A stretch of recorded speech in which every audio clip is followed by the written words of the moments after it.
The book was first published in 2009 and then I brought out a second edition in 2011. Things always seem to change in education and assessment.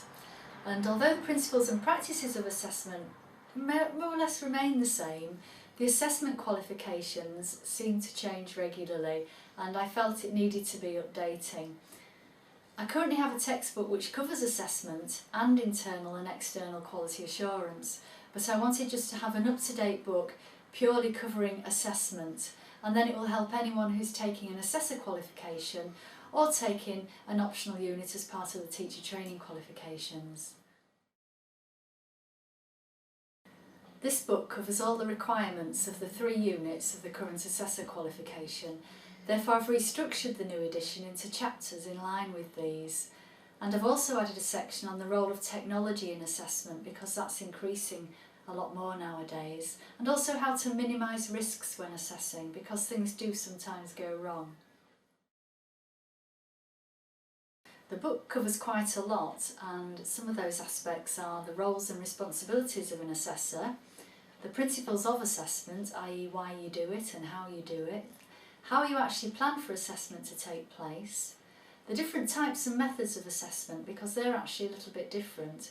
A type of method, for example, is initial assessment, checking what learners know already, but a method of assessment is how you do it, for example an assignment or a test. The book also covers how you actually make an assessment decision and give feedback to your learners, also the records you have to keep, and the use of questioning with learners as well. That's quite important, the way you question, the different types of questions that you can use. And then evaluation, how you evaluate the whole assessment process in the hope of making improvements for the future.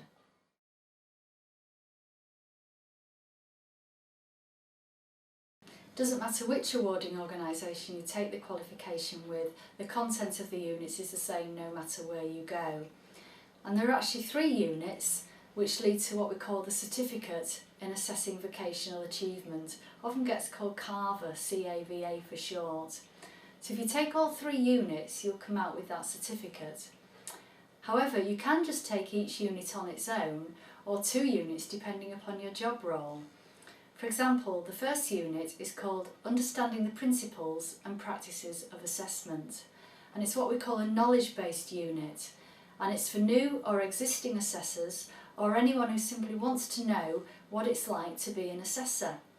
And you don't need to carry out any assessment activities at all with learners to achieve this unit. You'll take probably an assignment just to prove your understanding of the content. However, this unit can be taken instead of the Award in Education and Training unit called Understanding Assessment in Education and Training. So if you're taking the teacher training qualification, this unit can be substituted. The second unit in the assessment suite is called Assess Occupational Competence in the Work Environment. And this is what we call a performance unit for anyone who is assessing in the workplace context, using methods, for example, like observations or questions and looking at products that the learners have produced. This unit is also a level 3 optional unit if you're taking the teaching qualification called the Certificate in Education and Training. The third unit is called Assess Vocational Skills, Knowledge and Understanding. This is another performance unit, and this one is for anyone who assesses other methods such as assignments, projects, simulations and tests, possibly in training rooms or colleges. This is also a level 3 optional unit in the Certificate in Education and Training. So a little bit confusing there, but hopefully that's made some sense.